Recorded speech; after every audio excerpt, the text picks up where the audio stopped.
So I know that Rebecca's going to have a wonderful message for us today on this subject, and I don't want to take her time up. So let's just position ourselves comfortably and enter into our meditation today. As we just take 2 or 3 deep breaths, conscious breath. Be very conscious of your breath as it's going in. Hold it in the still point for just a second or two, and exhale.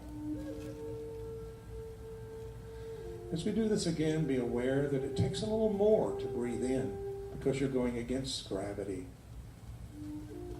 But the exhale is so effortless, giving a message to our mind that it is effortless to let go of anything today that is not serving us for our highest good. Anything in our life that is not in synchronization with our contracts and agreements that we've made previously to this life that we're living. Breathe in slowly. Breathe in the new, fresh energy that is penetrating in our third dimension. Exhale and letting go. Anxiety, fear, doubt. Let it go. Allow your body just to melt into that space in which you set. And feel yourself enlarging out beyond your physical body into your etheric realm. And continue to let that energy body expand itself. Let your heart energy expand itself until it comes together to create one heart energy in this room this morning. And in that heart comes the intelligence that is so needed in our nation and around the world today. Breathe in again, focusing upon your heart. Hold it for just a second or two in the stillness and let go. Divine Holy Presence, help us to not take for granted this wonderful liberties that we've been given in this country. We're still striving for more freedom, but we appreciate the liberties that we have to be here today, to worship by the dictates of our own heart and mind, to believe what we choose to believe without fear at this point. We do not take it for granted today, but with appreciation and gratitude in our heart, we receive it. We receive it as a precious gift that has been given to us who have chosen to incarnate in this nation. And now with forgiveness in our heart, we forgive even the past history of times that we did not accept the freedom of other people, the indigenous people. Heal our hearts today, and heal the hearts of those on this side of the veil, on the other side of the veil, who were disempowered. Heal in our history slavery what has been done to the African American community. Help them to be big enough and to be bigger than others that can say, we forgive you. Somebody has to break this action and reaction and action and reaction, building and unbuilding, the hate, the prejudice, the racism, the sexism.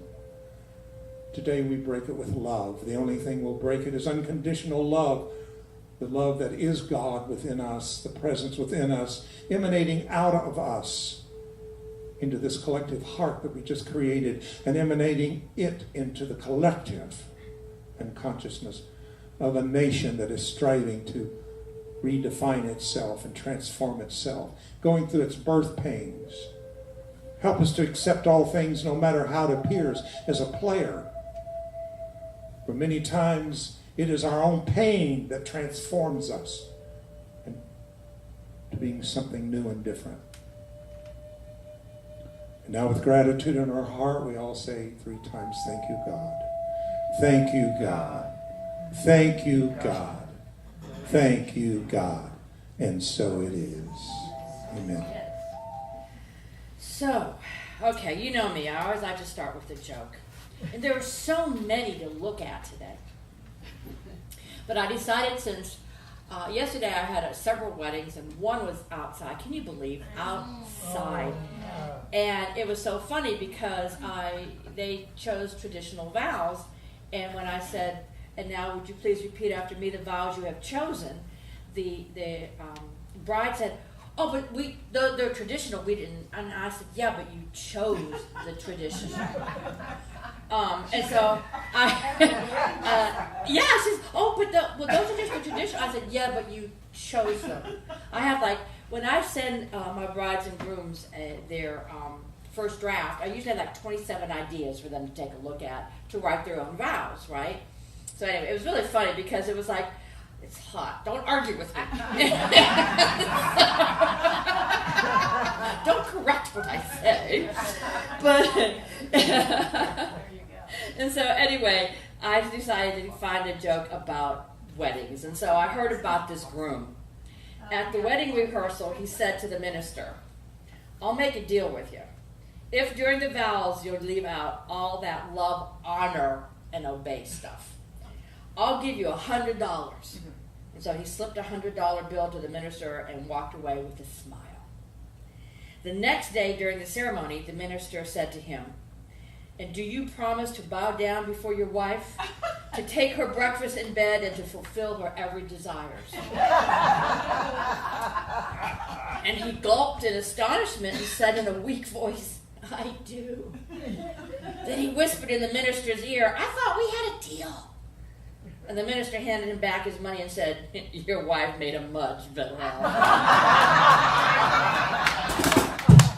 But boom.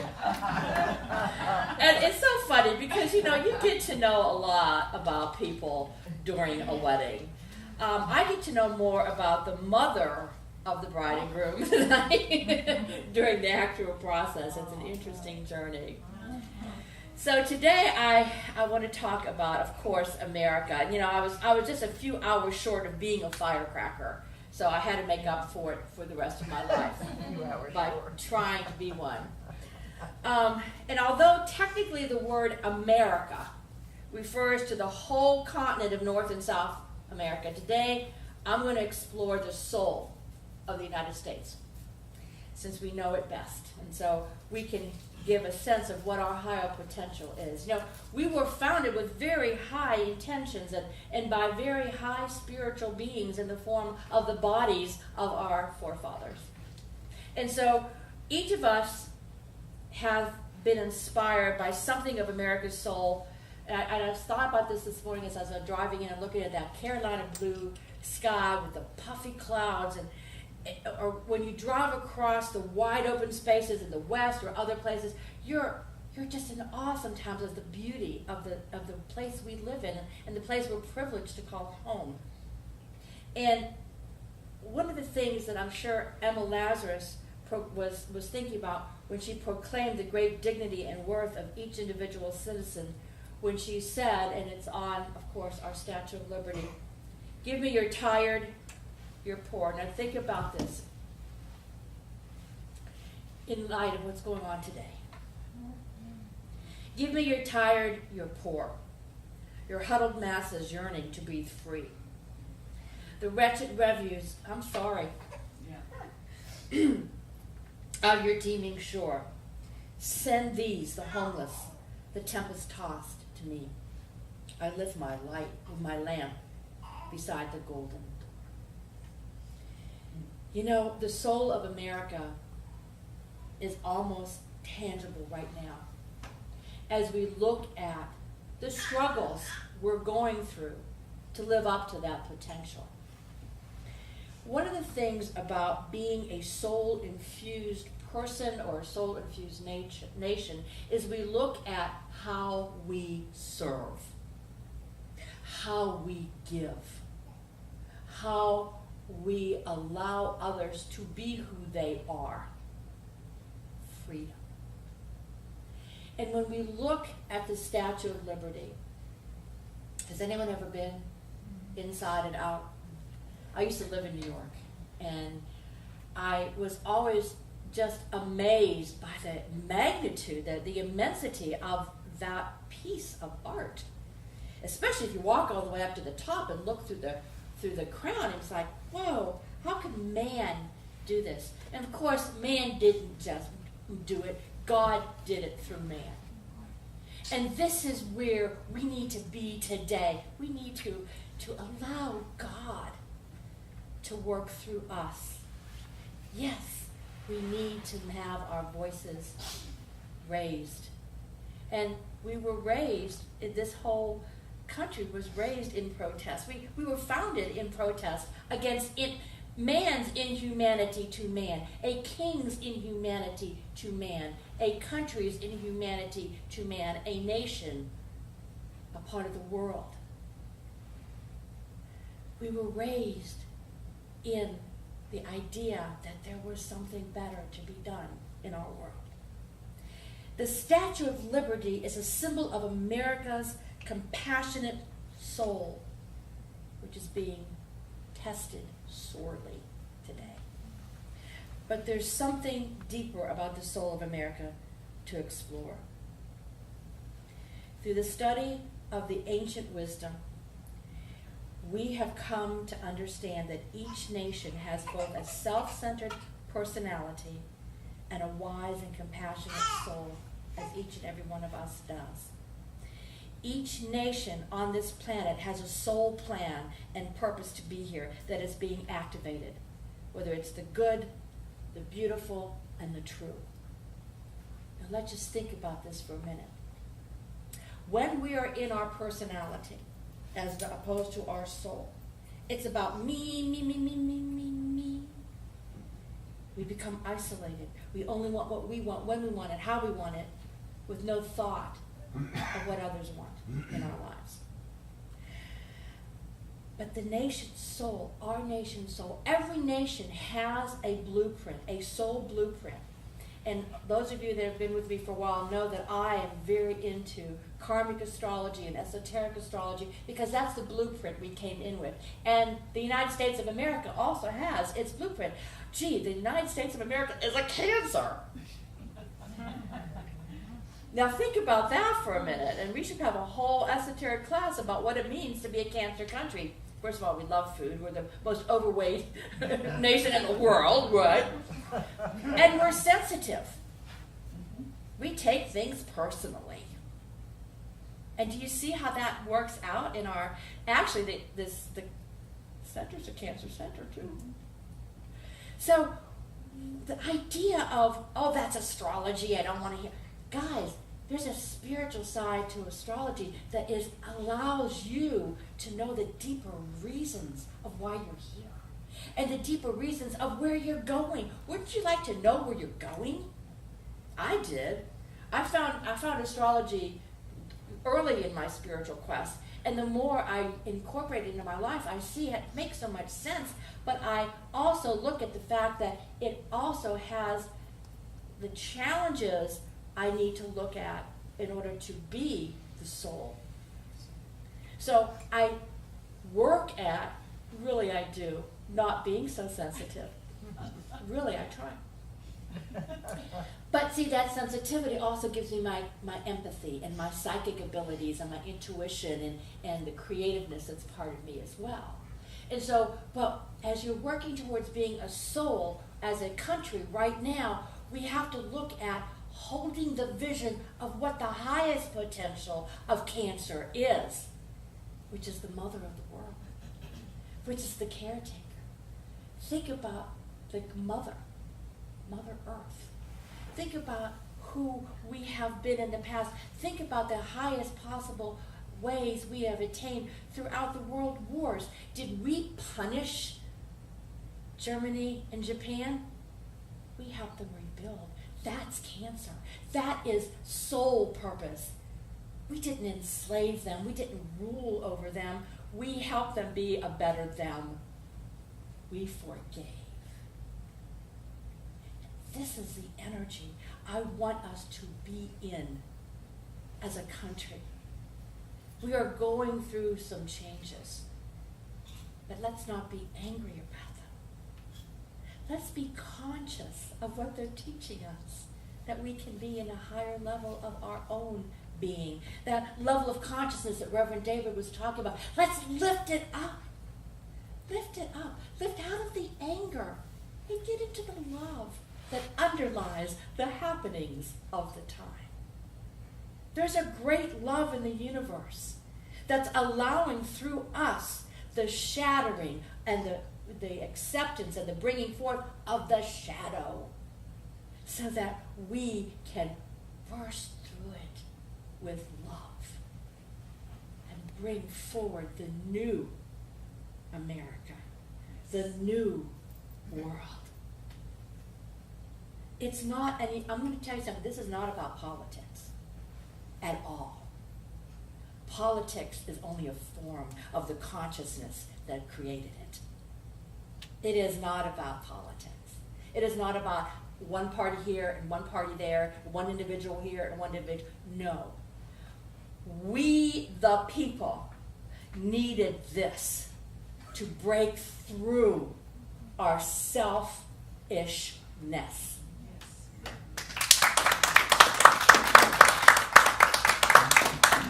And so that's what this is. And so the task that America is facing today is that the soul of a nation expresses generosity of spirit.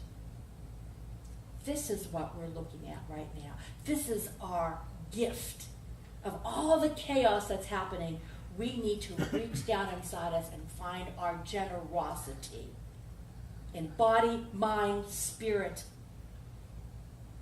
We need to understand that we're bigger than being angry. Yes. We're bigger than that. Because we have, of all the places on earth, we are free to be exactly the highest part of who we are. We are free. You know, most nations have come into being as a result of a group or an individual who articulated in some way a tiny spark of the spiritual soul of that nation. And that certainly happened with us. And began to bring it to a sense of coherence and direction. And that happened with our fathers. I wonder who the first person was that said, hey, let's rebel. I wonder who that was. Anybody know? Washington? But you know, think about what Mahatma Gandhi did for India, one individual. Think about what Mother Teresa did, one individual. Nelson Mandela for South America, one individual. Who's going to be the individual? And does it without anger. Does it without self-righteousness. Now that's hard. Because you feel very self-righteous when you're trying to stand up for something, aren't you? For an ideal or something. Oh, we get so self-righteous. But can you do it in love? Can you, hey, let's make some changes. Let's get together and love. Let's get together and meditate to change. That's what I love about doing new full moon and new moon meditations. Because, you know, you take it from the physical plane of consciousness into the subjective level of consciousness. And that's where change happens. It's through that invisible energy that connects us to everybody that we can invoke change. So yes, we can do the marches. I was invited to do one by several, be a part yesterday, but fortunately, I was working my other job. But because I don't know what I feel about marching. I feel more strongly about praying, and I feel more strongly about meditating and holding in the mind of God that's connected to the mind of God the next step. And so in August, you're going to see me do monthly world peace meditations because we need to be proactive on a higher level of consciousness. And we're going to do them between now and for whenever you carry me out in a box. Because that's where we need to make change. That's how we're going to do it. And, just as all of us struggle through the process of personality integration, and if you don't allow yourself at least once a day to sit down, and I do some private, counseling, but it's spiritual counseling. I have a couple private students. And I love the fact that one came to me through Meetup several months ago, and she had been raised atheist. She had been raised with nothing, all right? And I have taught her about the God within. And it doesn't matter what you call it, the energy, the divine. And I've taught her about the power of intention and to wake up every morning and to spend time with self. What is it, universe, that I can do to make the world a better place? She said, you were right, Reverend Rebecca. She says, I even find parking places easier now. And do we take the time every day to give our day intention? It's great to pray, but do you pray with intention? What do you intend today? In the long sweep of evolution of our nation, or evolution of who you are, it first develops its personality through self-centeredness and self-expression. So that's where you're in the idea of, I want more stuff. I want more stuff. And then you need more stuff to put your stuff in. And then you need a bigger house to put the stuff, to put the stuff. It's like, we don't need stuff. We need, and that's why if those of you that friended me on Facebook, I dedicated my birthday for a fundraiser to Feed America. Because for years, as being a part of the event industry, and I was on the board of the National Association of Catering Executives and all this stuff, I saw the amazing amount of waste that we have because there's government, you can't, if that's been out for 5 minutes, you can't give it away. The people that could be fed on what is thrown away. And so one of my things, because I'm a Cancer and it's all about food, is I want to work with, in the community, our community, to make sure that there's not a hungry child, a hungry person, and right now, elderly have to sometimes make the decision, do they buy their medicine or do they have food? That is not right. So just to let you know, you're going to be hearing a lot more about this from me, because I think it's something that's very close to home in this beautifully, I can't find the word. Yes, abundant place that we live in. There you go. And so the other thing about developing our soul purpose is looking at, eventually, as we proceed to do this on an individual and collective basis, our nation, or a nation, becomes willing to make national sacrifices for the good of others. Right now, we're very selfish. And so, but it begins with you. What are you willing to sacrifice? Maybe you don't go out for lunch or dinner or that drink, and instead you give that $5 or $10 or $50 to something where it will work for the good of. Just saying. And freedom is the essence of America's soul, the very breath of her national life, and the inner. So stand up with me for a minute. Remember the power stance, the hero stance of putting your hands up and saying to yourself, I am free. I am unlimited. I am unlimited. I am. I am. Breathe it in. Allow yourself to feel the power of being open, of opening your heart, free to be who you are.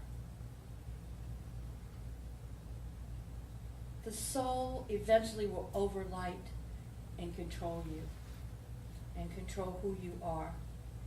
And so I'd like to I invite you for just a minute to sit back down with your eyes closed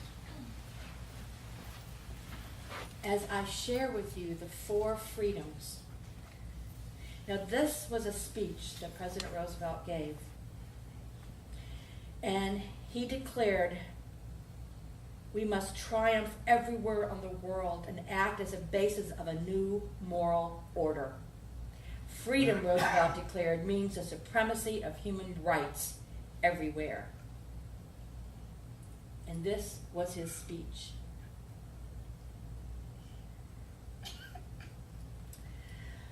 Part of it. A good society is able to face schemes of world domination and foreign revolutions alike without fear. Since the beginning of our American history, we have been engaged in change, in a perpetual, peaceful revolution, a revolution which goes on steadily, quietly, adjusting itself to changing conditions without the concentration camps or the quicklime in the ditch or border things we would add. The world order which we seek is the cooperation of free countries working together in a friendly, civilized society. This nation has placed its destiny in the hands and heads and hearts of its millions of free men and women, and its faith in freedom under the guidance of God. Freedom means the supremacy of human rights everywhere. Our support goes to those who struggle to gain these rights and keep them. Our strength is our unity of purpose. To that high concept, there can be no end save victory. And now, would you open your eyes? And I'm going to come out with you as I invite you to say with me the prayer for our nation. Would you stand with me, please?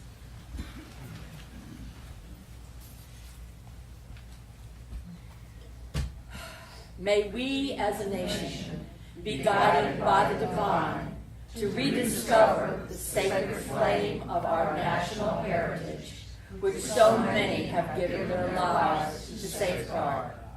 Let the wounds of separation and division be healed by opening our hearts to listen to the truth on all sides, allowing us to find a higher truth that includes us all. May we learn to honor and enjoy our diversity and differences as a people, even as we more deeply touch our fundamental unity. Well, may we as a people undergo a transformation that will draw forth individuals to lead our nation who embody courage, compassion, and a higher vision. May our leaders inspire us as we so inspire each other with our potential as individuals and as a nation, that a new spirit of forgiveness, caring, and honesty be born in our nation. May we, as a united people, move with clear, directed purpose to take our place within the community of the nations to help build a better future for all humankind. May we, as a nation, rededicate ourselves to truly living as one nation, under God, indivisible, with liberty and justice for all. And may God's will be done for our nation as we, the people, align with that will. And so it is.